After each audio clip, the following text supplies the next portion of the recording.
로마서 8장 31절부터 39절입니다. 찾아서 한 절씩 교도를 하겠습니다. 로마서 8장 31절부터 39절 찾으셨으면 기도하겠습니다. 그런즉 이 일에 대하여 우리가 무슨 말하리요? 만일 하나님이 우리를 위하시면 누가 우리를 대적하리요? 자기 아들을 아끼지 아니하시고 우리 모든 사람을 위하여 내주시니가 어찌 그 아들과 함께 모든 것을 우리에게 주시지 아니하겠느냐? 누가 능히 하나님께서 택하신 자들을 고발하리요? 의롭다 하신 이는 하나님이시니 누가 정죄하리요? 죽으실 뿐 아니라 다시 살아나신 이는 그리스도 예수시니 그는 하나님 우편에 계신 자요 우리를 위하여 간구하시는 자시니라. 누가 우리를 그리스도의 사랑에서 끊으리요? 환난이나 공고나 박해나 기근이나 적신이나 위험이나 칼이라. 기록된 바 우리가 종일 주를 위하여 죽임을 당하게 되며 도살당할 양같이 여김을 받았나이다 함과 같으니라. 그러나 이 모든 일에 우리를 사랑하신 이로 말미암아 우리가 넉넉히 이기느니라. 내가 확신하노니 사망이나 생명이나 천사들이나 권세자들이나 현재일이나 장래일이나 능력이나 같이 보겠습니다. 높음이나 깊음이나 다른 어떤 피조물이라도 우리를 우리 주 그리스도 예수 안에 있는 하나님의 사랑에서 끊을 수 없으리라. 아멘. 구약의 인물 중에 참 안타까운 사람이 삼손입니다. 삼손은 하나님에게 특별한 은혜를 받았지요. 하나님의 능력이 육체의 힘으로 나타났던 유일한 사람이 삼손입니다. 그래서 삼손은 괴력을 행하지 않습니까? 사자를 맨손으로 때려잡는, 그리고 또 나귀토끼 하나로 1000명을 죽이는, 그리고 삼손이 성문짝을 떼고 산 꼭대기까지 올라가는 그런 일도 했었습니다. 그래서 굉장한 괴력을 가진 사람이었습니다. 근데 그 삼손이 나시린의 규례를 어겨버리지요. 나시린의 규례는 포도주를 마시지 말라, 그 다음에 부정한 것을 만지지 말라, 머리카락을 자르지 말라. 근데 그 나시린의 규례를 어깁니다. 그래서 마지막으로 남았던 게 머리카락이었는데 그걸 드릴라의 유혹의 게임에 넘어가서 그것마저 자르게 되죠. 그래서 그 하나님이 주셨던 괴력을 잃어버립니다. 그리고 블레셋 사람에게 잡혀서 두 눈이 뽑힌 채 짐승이 돌리는 맷돌을 돌리게 되었습니다. 참 안타깝지요. 그 하나님께서 주신 놀라운 괴력을 가지고 블레셋 사람들을 물리치고 이스라엘을 구원하는 일에 썼으면 너무나도 좋았을 텐데, 그런데 죄를 지음으로 말미암아 그 힘을 빼앗긴 게 안타깝습니다. 이 삼손은 죄를 지어서 무능력해지는, 무기력해지는 신자의 모습을 보여줍니다. 신자에게 주신 영광이라는 건 이루 말할 수가 없죠. 우리가 5장에서 봤듯이 믿음으로 의로워지면 하나님과 화평함을 누립니다. 그리고 하나님의 은혜의 보좌 앞으로 담대히 나아갈 수 있죠. 또 우리에게 주실 영광을 바라고 즐거워할 수 있습니다. 그래서 신자는 빼앗기지 않는 평강을 누리는 겁니다. 빼앗기지 않는 기쁨을 누릴 수 있는 겁니다. 의와 평강과 희락을 마음껏 누릴 수 있는 게 신자입니다. 그리고 5장 17절을 한번 보십시오. 5장 17절 보면 한 사람의 범죄로 말미암아 사망이 그 한 사람을 통하여 왕노릇하였은즉 더욱 은혜와 의의 선물을 넘치게 받는 자들은 한 분 예수 그리스도를 통하여 생명 안에서 왕노릇하리로다. 생명 안에서 왕노릇하는 게 신자의 삶이라고 얘기하는 겁니다. 생명을 누리면서 예수 그리스도와 함께 왕노릇을 하는 거죠. 왕은 공의를 행하는 존재입니다. 백성들이 공의를 행하도록 하고 나라가 공의롭게 되게 하는 게 왕이지요. 신자는 이런 삶을 살아갈 수 있습니다. 자신이 공의를 행하면서 다른 사람들이 공의를 행할 수 있도록 하나님과 사람을 사랑하는 그런 삶을 살아가도록 만들 수 있는 존재가 신자란 말입니다. 이런 영광스러운 존재인데 신자가 죄를 잃어버리면, 죄를 지어버리면 머리 깎인 삼손처럼 무기력하게 되는 겁니다. 힘을 다 잃어버리고, 그리고 마치 신자가 불신자처럼 죄의 종인 것처럼 그렇게 살아가게 되는 겁니다. 그래서 우리가 충만한 삶을 살아가기 위해서 반드시 싸워야 될 게 죄입니다. 죄와의 싸움을 가볍게 여기시면 안 됩니다. 죄와의 싸움에서 승리하셔야, 죄를 이기셔야, 그래야 신자의 영광을 충만하게 누리면서 살아갈 수가 있게 되어 있습니다. 그래서 죄와 싸우셔야 됩니다. 졸음과 먼저 싸우세요. 졸음과 먼저 싸우시고 예배를 소홀히 하지 않도록, 그래서 죄와 싸우셔야 됩니다. 이 죄와의 싸움에서 승리해야지 우리가 충만한 삶을 살아갈 수가 있습니다. 여러분, 신자가 충만한 삶을 사는 게 정상이라고 믿으십시오. 항상 기뻐하고 즐거워하는 사람 보면 저 사람은 이상해, 우리랑 종자가 다른 것 같아, 그러지 마시고요. 그 사람이 정상적인 겁니다. 침체된 성자가 이상한 거예요. 뭐 우리 다들 침체되어 있으니까 다 이게 정상이지, 아니면 다수결로 정상과 비정상이 결정되는 게 아니라 성경이 뭐라고 얘기하느냐가 중요하지 않습니까?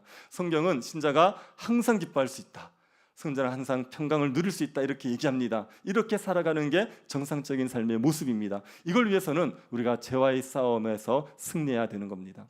신자가 죄를 이기기 위해서 두 가지를 조심하셔야 됩니다. 첫 번째는 은혜를 남용하게 되는 걸 조심하셔야 돼요. 은혜를 남용해서 죄에 빠질 수 있습니다. 그리고 율법주의에 빠져서 죄에 빠질 수가 있습니다. 그래서 무율법주의 혹은 율법 폐기론자가 되지 않도록 조심해야 되고, 그리고 율법주의자가 되지 않도록 조심해야 됩니다. 이 두 가지를 피해야 죄를 이길 수 있습니다. 은혜를 남용해서 죄를 짓는 문제를 사도 바울이 6장에서 다루고 있습니다. 6장 1절 한번 보십시오. 그런즉 우리가 무슨 말을 하리요? 은혜를 더하게 하려고 죄에 거하겠느냐? 은혜를 더하게 하려고 죄에 거하겠느냐? 이 말은 무슨 말이냐면 은혜를 풍성하게 하기 위해서 죄를 더 많이 지으면 되겠네, 이런 이야기입니다. 죄를 용서받을 때 큰 죄를 지은 사람이 감격이 크겠습니까? 적은 죄를 지은 사람이 감격이 크겠습니까? 도둑질하고 죄 용서를 받는 거하고 살인을 하고 죄 용서를 받는 거하고 어느 쪽의 감격이 크겠습니까? 그러면 은혜의 감격을 풍성히 누리기 위해서는 뭘 하면 되죠? 죄를 많이 지으면 되죠. 그래서 몇 명 죽이고 나서 용서받으면 얼마나 이게 은혜가 크겠습니까? 이런 논리가 되는 겁니다. 이거는요, 은혜를 남용하는 겁니다. 하나님께서 우리의 모든 죄를 다 용서해 주실 거니, 그러니 은혜가 있으니까 죄를 마음대로 지어도 되지 않겠느냐, 그런 생각을 하는 게 이런 말이 나오게 되는 겁니다. 이게 이런 마음은 지금 한국교회 많은 성도들이 가지고 있어요. 예수 그리스도를 믿으면 우리가 천국 간다는 거 확실하죠? 우리가 주일을 꼬박꼬박 잘 지켜야 천국 갑니까? 아니지 않습니까? 그래서 예수 믿고 주일을 열심히 안 지켜도, 봉사를 안 해도, 그리고 뭐 주를 위해서 열심히 안 살아도 예수 믿으면 천국을 가는 거잖아요. 그러면 굳이 예수를 믿으면서 꼬박꼬박 주일을 지킬 필요가 뭐 있냐? 뭐 이렇게 한 번씩 놀러 가고 싶으면 빼먹어도 괜찮지 않느냐? 일 있으면 빠져도 되지 않느냐? 그리고 굳이 뭐 복음을 전하고 굳이 선한 일에 열심히 하며 살 필요가 뭐 있냐? 그냥 일주일에 교회 한번 오면 되지, 그런 생각을 하는 겁니다. 그래서 열심히 수고해서 하나님을 위해서 살아야 된다, 이런 생각들보다 아니 믿음으로 구원받는데 굳이 무리하지 말자 얘기하는 겁니다. 그런 분들에게 이제 천국에 상급이 있습니다 이렇게 얘기하면, 저는 상급은 관심 없습니다. 저 욕심 별로 없습니다. 저는 천국만 가면 됩니다, 그렇게 얘기합니다. 그래서 은혜를 빙자해서 신앙생활을 열심히 하지 않고 죄를 적당히 지으면서 사는 사람들이 있죠. 그런 사람들이 무율법주의자가 되는 겁니다. 율법 폐기론자가 되는 겁니다. 여기에 대해서 사도 바울이 뭐라고 말하는지 보십시오. 2절을 보십시오. 그럴 수 없느니라 죄에 대하여 죽은 우리가 어찌 그 가운데 더 살리요? 그럴 수 없다. 왜 안 되느냐? 죄에 대해서 죽은 우리가 어떻게 그 가운데 살겠냐고 하는 겁니다. 죄에 대해서 죽었다, 이 말은 죄의 지배에서 벗어났다는 거예요. 죄의 종로로 타며 죄가 끄는 대로 살던 그 삶에서 우리가 벗어난 존재다. 그런데 어떻게 너희가 또 죄 가운데 살겠단 말이냐? 죄를 짓고 살겠단 말이냐? 그럴 수 없다, 이렇게 얘기하는 겁니다. 그럴 수 없다는 게 그 존재로 살 수 없는 일을 하려고 할 때 그럴 수 없다, 이렇게 얘기해요. 물고기가 자기는 땅 위에서 살겠답니다. 그러면 뭐라 그럽니까? 그럴 수 없다. 뱀이 날겠답니다. 그러면 그럴 수 없다, 그렇게 얘기하는 거예요. 그 존재로 삽다하지 않은 걸 하려 그럴 때 그때 그럴 수 없다고 얘기하는 겁니다. 죄의 지배에서 벗어났는데 죄 가운데 다시 들어간다, 죄를 또 짓고 살아간다, 이거는 그럴 수 없는 겁니다. 말도 안 되는 겁니다. 여러분, 죄의 지배에서 벗어났다는 게 이런 겁니다. 이게 약간 제가 리얼하게 묘사하면 기분 나쁠 수 있겠지만 그래서 한번 들어보십시오. 예전에 화장실 중에 푸세식을 하십니까? 이제 우리가 볼일 본 걸 다 확인할 수 있는, 들어가면 꼬물꼬물하는 것들이 있고, 그리고 이제 막 악취가 풍기는 그런 거 있지 않습니까? 근데 이제 푸세식 화장실에 그 발판이 부실하는 경우가 있어요. 그래서 나무로 해놨는데 그 나무가 오래되면서 삭아버리는 경우가 있습니다. 그런데 이제 덩치 큰 애들, 그런 애들이 갑자기 거기 올라갔다가 이렇게 와작할 수가 있어요. 더 자세히 묘사해 드릴게요. 통당 빠졌습니다. 그래가지고 온갖 덕지덕지 묻은 거예요. 그런데 거기는 혼자 빠져나오기 어렵습니다. 그래서 이제 거기 그 똥통에 있다가 막 아우성을 치는 거예요. 그래서 옆에 제 아버지가 듣고 와서 딱 건져냈어요. 딱 건져내 봤더니 거기에 다 묻어 있는 겁니다. 덕지덕지 다 묻어 있는 겁니다. 그걸 이제 다 씻겼어요. 다 씻기고 그리고 옷을 다 갈아입혔습니다. 다 갈아입혔는데 걔가 다시 거기를 뛰어든다고 생각해 보십시오. 그럴 수 없느니라. 말이 되지 않지 않습니까? 죄 가운데 살 때가요, 우리가 행복하게 살았느냐 그렇지 않습니다. 얼마나 우리가 지저분하게 살고 얼마나 우리가 고통스럽게 살았습니까? 거기에서 자유케 되었단 말이에요. 자유케 된 존재인데 그런데 다시 거기를 들어가요? 그 죄에서 죽었는데, 죄의 집에서 벗어났는데 다시 들어간다? 말이 안 되는 겁니다. 그래서 이건 안 되는데, 너는 그런 존재가 아니라서 안 된다. 죄의 집에서 벗어났는데 어떻게 또 그 죄 가운데 거한단 말이냐. 여기 죄에 거한다는 게 죄를 한 번 짓는다는 걸 얘기하지 않습니다. 이거는요, 죄를 지속적으로 짓는 삶으로 돌아간다는 얘기예요. 예를 들어서 도둑질하고 살았습니다. 그 사람이 예수를 믿었어요. 그러면 그 사람이 또 도둑질을 하게 될 수 있을까요, 없을까요? 도둑질을 하다가 예수 믿었는데 자기도 모르게 또 우발적으로 욱해가지고 도둑질을 할 수 있을까요, 없을까요? 있습니다. 그런데 도둑질을 업으로 사는 게 가능하겠습니까? 그건 안 되는 거죠. 그게 이제 죄에 거할 수 없다는 거예요. 우리가 신자로서 연약해서 또 죄를 지을 수 있습니다. 그런데 계속 지속적으로 죄 가운데 거할 수는 없어요. 불신자 때는 예배당에 와서 잡니다. 오는 게 기특하죠. 오는 게 기특해요. 계속 잔단 말이에요. 신자가 되고 예배당에서 계속 잘 수 있습니까? 없습니다. 가끔 잘 수 있습니다. 그런데 한 달 내내 잔다? 1년 내내 잔다? 축도 때만 깬다? 이거는 안 된단 말이에요. 그렇게 할 수 없단 말입니다. 이건 지속적인 거잖아요. 그렇게 안 된다고요. 그래서 죄에 계속 거할 수 없다. 왜? 죄에 대해서 죽었기 때문에. 언제 죄에서 죽었습니까? 신자가 세례 받을 때 죽은 거예요. 여러분, 우리가 예수를 믿고 세례를 받지 않습니까? 세례 받으면 그리스도와 연합이 되는 겁니다. 그리스도와 연합이 되면 예수님이 행하셨던 일에 우리가 동참을 합니다. 예수님께서 십자가에서 죽으셨잖아요. 세례 받은 사람은 예수 그리스도와 함께 십자가에서 죽어버린 거예요. 누가 죽었습니까? 나 멀쩡하게 살아있는데 누가 죽은 거죠? 옛사람이 죽은 거예요. 죄의 지배를 받는, 죄의 종이 되는 옛사람이 예수 그리스도와 함께 십자가에서 죽어버린 겁니다. 그래서 우리는 죄에 대해서 죽었다고 얘기하는 거예요. 우리를 지배하던 죄의 권세가 우리가 죽어버려서 더 이상 지배를 못하는 겁니다.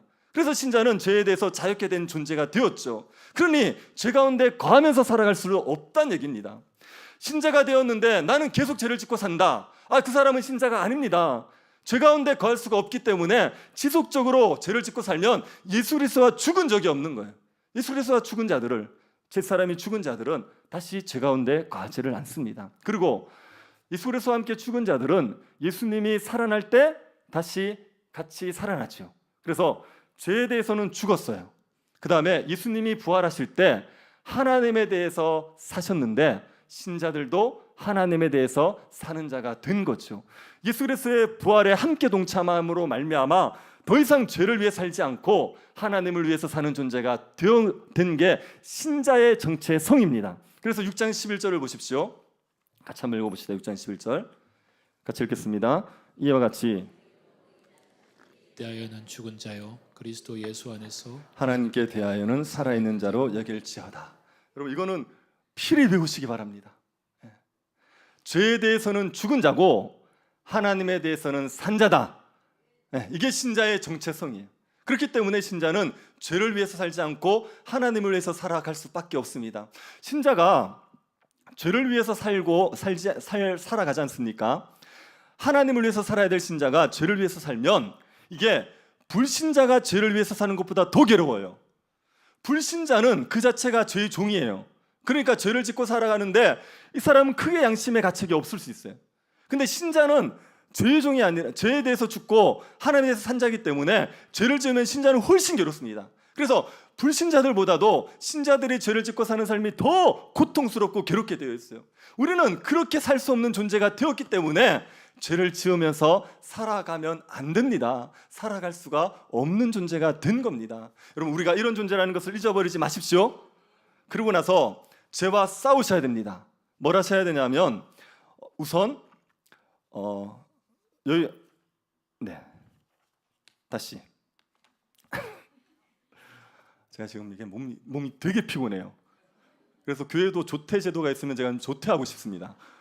장로님 어떻게 조퇴 한번 끊어주시겠습니까?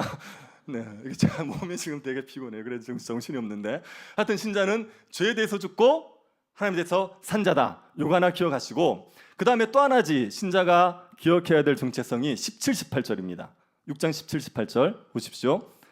하나님께 감사리로다. 너희가 본래 죄의 종이더니 너에게 전하여 준 바 교훈의 본을 마음으로 순정하여 죄로부터 해방되어 의에게 종이 되었느니라. 신자는 어떻다고요? 죄의 종이 아니라 지금 의의 종이 되었습니다. 신자가 불신자 때는 죄의 종이었습니다. 그래서 제가 시키면 다 할 수밖에 없는 존재였어요. 그런데 이제는 너희에게 전하여 준 교훈의 본을 마음으로 순정하여, 복음을 순정하여 이제는 죄로부터 해방되어서 의의 종이 되었습니다. 죄의 종이 의의 종이 되었다는 게 신자의 정체성이란 말이에요. 이 두 가지 때문에 신자는 죄를 지으며 살아갈 수 없습니다. 죄를 지으며 살아가는 건 신자에게 어울리지 않습니다. 그래서 죄와 싸우셔야 됩니다. 죄와 싸우기 위해서 뭘 하셔야 되느냐? 6장 12절 한번 보십시오. 6장 12절. 그러므로 너희는 죄가 너희 죽을 몸을 지배하지 못하게 하여 몸의 사역에 순종하지 말고.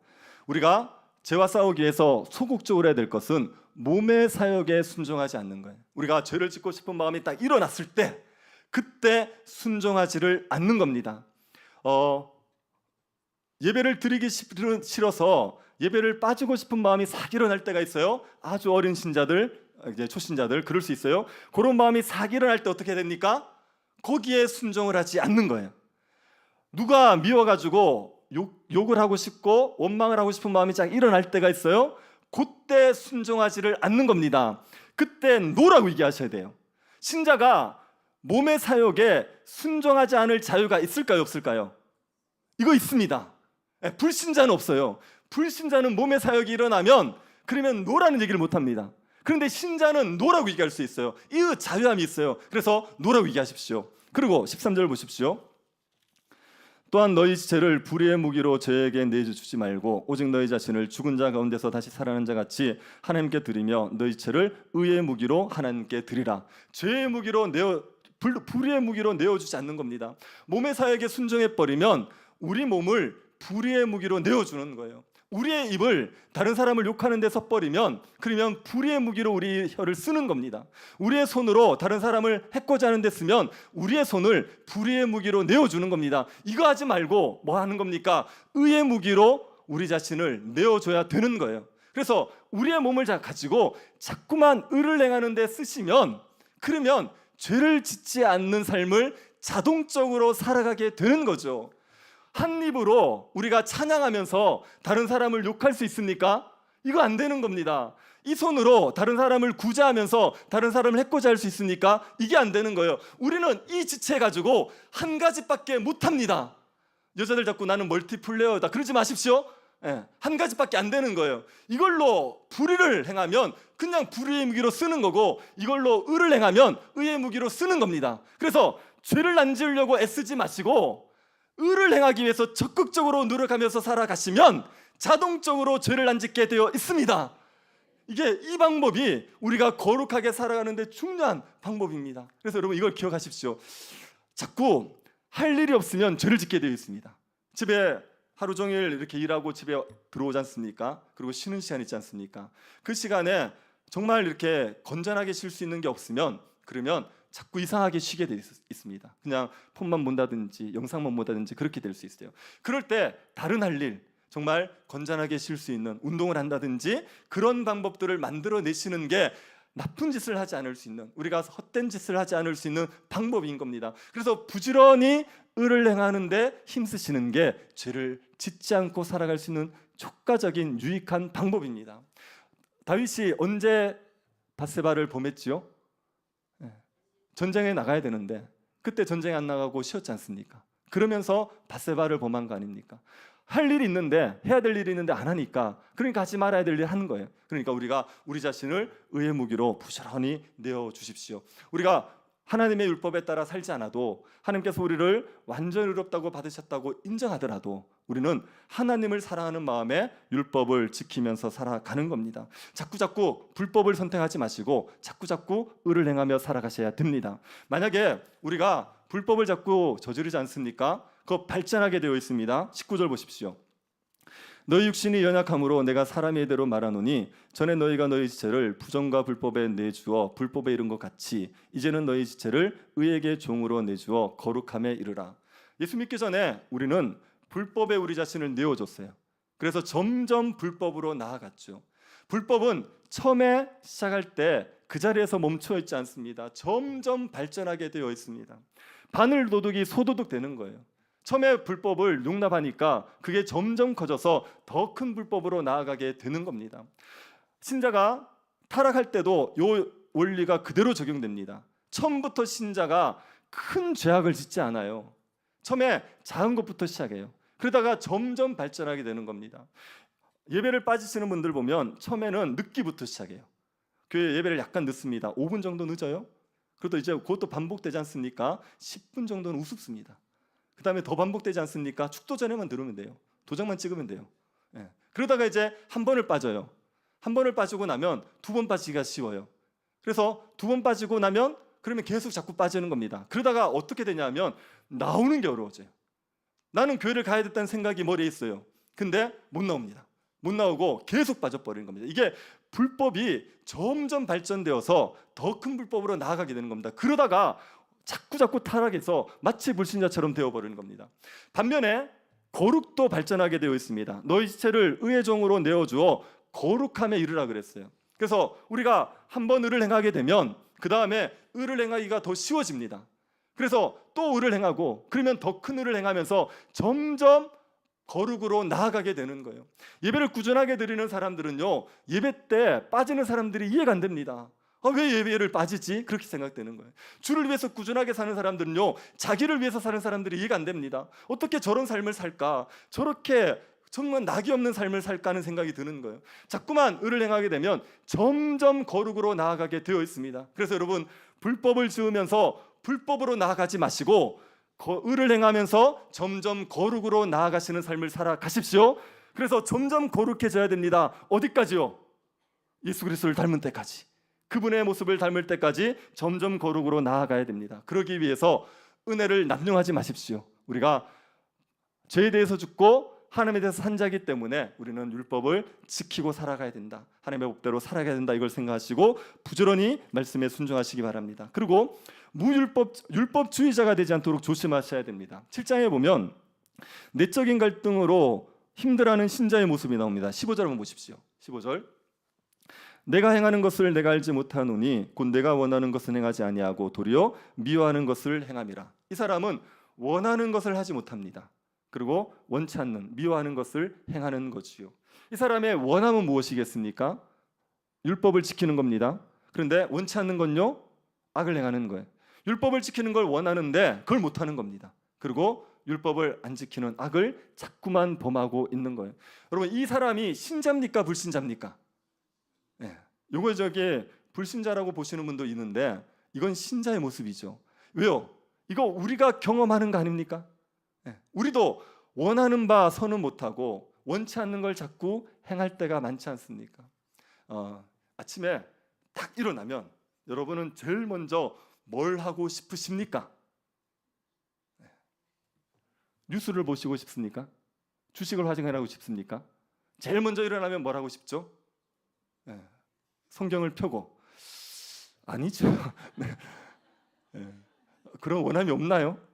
성경을 딱 펼치고 하나님의 말씀을 묵상하고 하루를 하나님 앞에 딱 맡기고 그리고 하나님의 은혜를 구해서 충만하게 하루를 시작하고 싶지 않습니까? 항상 이제 마음은 새벽 기도실에 있지 않습니까? 그런데 그걸 원하는데 실제 하는 건요, 일어나면 유튜브 보고 뭐 뉴스 보고 주식 보고 그러다가 시간을 30분씩 이렇게 보내고 나면 출근할 때 되니까 허겁지겁 나가고 그리고 나가서 또 이렇게 정신없이 살다가 집에 돌아오면 또 파김치가 되어가지고 또 이제 다른 거 하고, 이게 우리의 삶의 모습이잖아요. 그래서 원하는 바 선을 행하지 않고 원치 않는 것을 자꾸 하고 있는 게 지금 우리들의 모습 아닙니까? 이게 신자의 모습이에요. 이렇게 되어지는 이유가 있습니다. 신자가 이렇게 살아가지 않습니까? 그렇게 살아가면서 굉장히 고통 가운데 부르짖습니다. 24절 보십시오. 오라 나는 공고한 사람이로다. 이 사망의 몸에서 누가 나를 건져내랴. 죄를 짓지 않고 거룩하게 살고 싶은데 그게 안 돼요. 맨날 자꾸 죄에 넘어지는 겁니다. 그러니까 너무 고통스럽습니다. 그래서 나는 곤고한 사람이라고 얘기해요. 이게 너무 고통스러운 사람이라는 거예요. 죄를 짓고 살아가는 게 너무 힘듭니다. 나는 의를 행하고 싶은데, 하나님을 위해서 살고 싶은데 그게 안 돼서 너무 힘든 거예요. 평강 기쁨을 다 잃어버린 겁니다. 너무 고통스러워서 신음하고 있죠. 신자가 왜 이런 상태에 빠집니까? 이런 상태에 빠지는 이유가 무엇입니까? 이게요, 신자가 율법과의 관계가 어떤지를 잊어버려서 그래요. 신자와 율법 관계를 잘 모르니까 신자가 이 고통 가운데 죄를 이길 수 없는 그 상태에 빠져버리게 되는 겁니다. 신자와 율법의 관계는 이런 관계입니다. 7장 1절부터 6절에서 신자가 율법에서 해방되었다는 말을 해요. 7장 4절 한번 보십시오. 그러므로 내 형제들아 너희도 그리스도의 몸으로 말미암아 율법에 대하여 죽임을 당하였으니 이는 다른 이곳 죽은 자 가운데서 살아나신 이에게 가서 우리가 하나님을 위하여 열매를 맺게 하려 함이라. 신자는 율법에 대해서 죽임을 당했다 이렇게 얘기하죠. 신자가 율법에 대해서 죽은 존재입니다. 율법에 대해서 죽었다는 얘기는 율법의 지배에서 벗어났다는 얘기예요. 율법의 요구, 율법이 요구하는 것을 행해야 되는 그런 의무에서 벗어났다고 얘기하는 겁니다. 율법의 지배 아래 있으면 율법을 지키면 복을 받고 율법을 어기면 저주를 받습니다. 이건 율법의 지배 아래 있는 거예요. 그런데 신자는 그 율법의 지배에서 벗어나 버렸어요. 그래서 신자는 율법을 지키거나 지키지 않거나 하나님이 주는 복을 누리는 존재가 된 거죠. 이게 신자가 율법과의 관계에서 자유케 된 겁니다. 신자가 이 사실을 잊어버리는 거예요. 이 사실을 잊어버리고 여전히 율법의 지배 아래 있는 자처럼 자기를 생각하는 겁니다. 그래서 율법을 지켜야지 하나님의 인정을 받을 수 있다라고 생각하고 율법을 어기면 저주를 받는다고 생각하니까 자꾸 자기 힘으로 율법을 지키려고 하면서 이 곤고한 상태에 빠져버리게 되는 겁니다. 여러분, 율법이 옛 남편입니다. 우리의 신자에게는 옛 남편입니다. 그 옛 남편에게서 우리가 자유케 되어졌고 우리는 이제 새 남편에게 간 겁니다. 누구요? 예수 그리스도인 새 남편에게 간 겁니다. 옛 남편인 율법은 어떤 존재냐면 우리에게 지시를 계속해요. 그래서 여러분이 아내라고 생각해 보십시오. 남편이 율법입니다. 그 남편이 아침에 출근할 때 여러분에게 해야 될 일을 목록을 쫙 줍니다. 그러면 여러분이 그걸 이제 하루 종일 잘해요. 그러면 그 남편이 엄청난 선물을 줍니다. 루비통 가방을 선물로 줘요. 하루 동안 잘하고 나면. 그런데 여러분이 해야 되는 것들을 해야 되는 걸 안 해요. 그러면 정말 죽을 듯이 패는 겁니다. 그게 이제 율법입니다. 이 율법이 나쁘다고 얘기할 수 없는데 이 율법은 뭐라 하냐면 율법을 안 지키면 사랑을 안 해줘요. 율법을 지켜야지만 사랑해줘요. 내 말을 안 듣는 아내는 사랑하지 않습니다. 내 말을 듣는 아내만 사랑하는 거예요. 그런 율법을 남편으로 뒀다고 해보십시오. 그러면 그 율법, 남편의 요구를 잘 지키면서 살아가시겠습니까? 그게 안 되는 겁니다. 근데 그 남편이 죽어버렸어요. 그 남편이 죽고 새로운 남편을 만났습니다. 그리스도라는 새로운 남편을 만났어요. 이 그리스도라는 남편은 우리가 율법을 잘 지키거나 지키지 않거나 변함없이 우리를 사랑해 주는 거예요. 우리가 죄인인데도 불구하고 사랑해 주는 겁니다. 그렇게 사랑해 주는 남편인 그리스도를 만났습니다. 그러면 그 아내에 된 입장에서 남편의 말을 더 잘 지키겠습니까? 못 지키겠습니까? 이게 더 잘 지키게 되는 거예요. 그래서 신자는 율법이라는 옛 남편에서 자유롭게 되었고 그리스도라는 새 남편을 얻게 된 사람들입니다. 근데 자꾸만 여전히 율법의 지배 아래 있다고 생각하는 거예요. 내가 율법을 지켜야지, 그래야지 하나님께서 나를 사랑하실 거야. 내가 율법에 순종해야지, 그래야 하나님께서 나에게 복을 주실 거야. 이 생각을 가지고 살아가는 겁니다. 그래서 율법을 지키려고 하는데 됩니까? 안 되니까 절망하고, 안 되니까 좌절하고, 오라 나는 곤고한 사람이라 그렇게 고통스러워하게 되는 겁니다. 여러분, 이 관계, 이 고통에 처해 있는 신자는 율법주의에 빠져 있는 신자입니다. 그리스도로 말미암은 자유를 다 잃어버리고 율법주의에 빠져 있는 신자예요. 여기에서 벗어나셔야 됩니다. 어떻게 벗어납니까? 7장 4절을 다시 보십시오. 그러므로 내 형제들아 너희도 그리스도의 몸으로 말미암아 율법에 대하여 죽임을 당하였으니 이는 다르니 곧 죽은 자 가운데서 살아나신 이에게 가서 우리가 하나님을 위하여 열매를 맺게 하려 함이라. 이제는 율법에게 가지 말고 그 율법을 지켜서 하나님의 사랑을 받겠다고 말하지 말고 어디로 갑니까? 죽은 자 가운데 살아나신 이 예수 그리스도로 가는 거죠. 예수 그리스도로 가면 그리스도로 말미암아 내가 의로워졌다, 그리스도로 말미암아 하나님의 사랑을 받는 자가 되었다, 이걸 확신할 수 있게 되어 있습니다. 나의 행위와 상관없이 예수 그리스도로 말미암아 의로워졌다는 확신을 가지게 되면 그 하나님의 사랑이 우리 마음에 부음받아져서 우리가 율법을 잘 지키면서 살아갈 수 있게 되는 겁니다. 율법을 지킬 수 있는 동력이 어디에 있느냐? 그리스도께로 갈 때, 하나님의 사랑을 확신할 때 우리에게 율법을 지킬 수 있는 동력이 생기게 되는 거예요. 그렇게 그리스도께로 가서 그 그리스도의 은혜로 말미암아 율법을 지켜야지, 내가 내 힘으로 율법을 지키겠다고 말하면 그러면 오라 나는 공고한 사람이라고 신음하며 고통받게 되는 겁니다. 여러분, 이것을 잊어버리지 마시기 바랍니다. 제가 이거를 좀 쉽게 설명해 드리면, 여러분이 언제 율법을 잘 지키지 한번 생각해 보십시오. 여러분이 예배를 막 적극적으로 참여하고 하나님의 말씀대로 살려고 애쓸 때가 언젠지를 생각해 보십시오. 내가 이거를 잘해서 복을 받겠다고 생각할 때입니까? 아니면 은혜가 풍성할 때입니까? 뭐 수련회나 이런 데 가거나 아니면은 예배 때 은혜를 탁 받고 나서 은혜가 마음에 가득해지면, 그러면 누가 시키지 않아도 자발적으로 율법을 지키지 않습니까? 그 방법이 우리가 죄를 이기는 방법입니다. 내가 열심히 죄와 싸워서 내가 율법을 잘 지켜서 그렇게 들어가면 실패하고 넘어질 수밖에 없어요. 그런데 놀라우신 하나님의 사랑을 그리스도로 말미암아 자꾸만 확신하는 겁니다. 그리스도께로 나아가서 그 사랑을 마음에 자꾸 확신하고 그 사랑이 마음에 가득가득 부어지면, 그러면 우리가 죄를 이기고 거룩하게 살아갈 수 있게 되는 거죠. 여러분, 아침에 일어나서 누구에게로 가셔야 됩니까? 유튜브입니까? 예수님입니까? 예수님께로 가십시오. 말씀을 보실 때도 그리스도를 중심으로 보셔서 뭘 확신하시냐면, 하나님께서 오늘도 나를 사랑하셔서 나에게 은혜를 넘치게 부으실 거다, 오늘도 나와 함께 하셔서 나에게 하나님께서 하나님의 일들을 이루어 가실 거다, 이걸 그리스도 때문에 자꾸 확신하는 겁니다. 그럴 때 우리가 말씀을 지키고 살아갈 수 있는 힘이 생기게 되어 있습니다. 그게 죄를 이기는 방법입니다. 만약에 우리가 하나님의 은혜를 의지하여서 죄를 이기지 않으면 어떻게 되는지를 기억하십시오. 8장 13절 같이 봅시다. 8장 13절 너희가 육신대로 살면 반드시 죽을 것이로되 영으로서 몸의 행실을 죽이면 살리니. 육신대로 살면 죽는다고 얘기합니다. 여기에서 이건 신자에게 얘기하는 겁니까? 불신자에게 얘기하는 겁니까? 신자입니다. 신자들이 육신대로 살면 죽어요.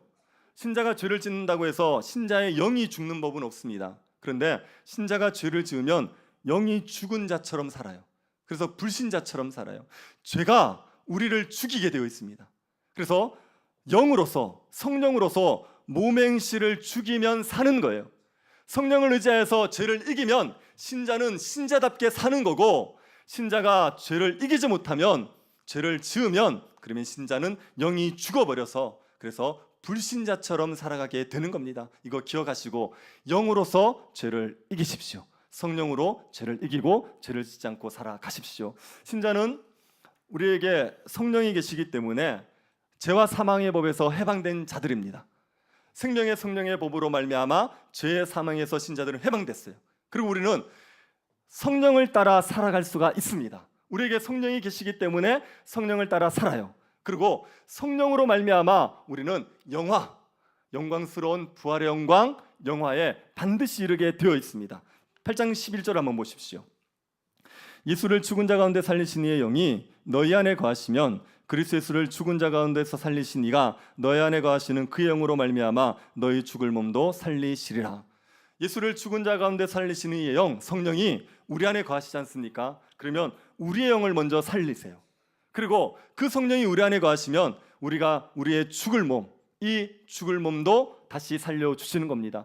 부활의 영광, 그 하나님이 주시는 영화, 이게 성령 받은 사람들에게 반드시 이루어지게 됩니다. 이 영광은요 너무나도 좋은 거예요.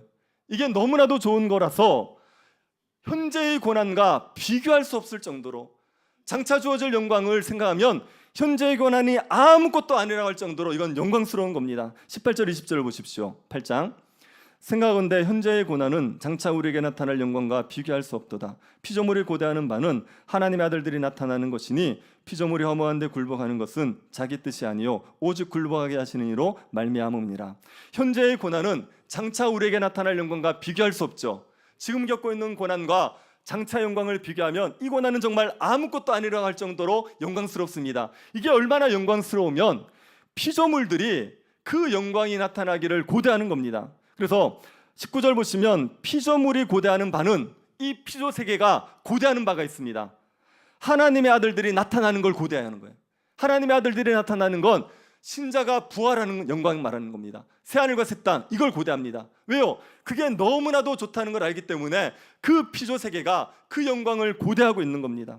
그리고 신자들도 그 영광을 고대하고 있습니다. 23절을 보십시오. 그뿐 아니라 또한 우리 곧 성령의 처음 익은 열매를 받은 우리까지도 속으로 탄식하여 양자될 것 곧 우리 몸의 속량을 기다리느니라. 성령의 처음 익은 열매, 그게 우리입니다. 신자들입니다. 그 신자들까지도 속으로 탄식하는 거예요. 그래서 양자될 것 곧 우리 몸의 속량, 우리의 부활의 영광, 우리가 영화로워질 것, 이것을 탄식하면서 기다리는 겁니다. 여러분 천국이 빨리 왔으면 좋겠죠. 노후 준비도 안 됐는데 주님 빨리 오셨으면 좋겠지 않겠습니까? 그런 거 말고라도 우리가 누리는 이 땅에서 잠깐이라도 주님 영광을 봤을 때 너무 좋단 말이에요. 하나님 앞에 기도하면서 예배드리면서 누리는 평강 기쁨, 이게 너무 좋단 말이에요. 이걸 생각해도 좋은데, 이거를 잠시 맛봐도 좋은데 주님과 함께 이거를 실제로 누린다면, 완전히 누린다면 얼마나 좋겠느냐. 이것 때문에 우리가 천국을 고대한단 말입니다. 그 영광을 우리가 사모하면서 탄식하면서 기다리는 거예요. 그것을 하나님께서 우리에게 반드시 주시는 겁니다. 어떻게 확신할 수 있느냐?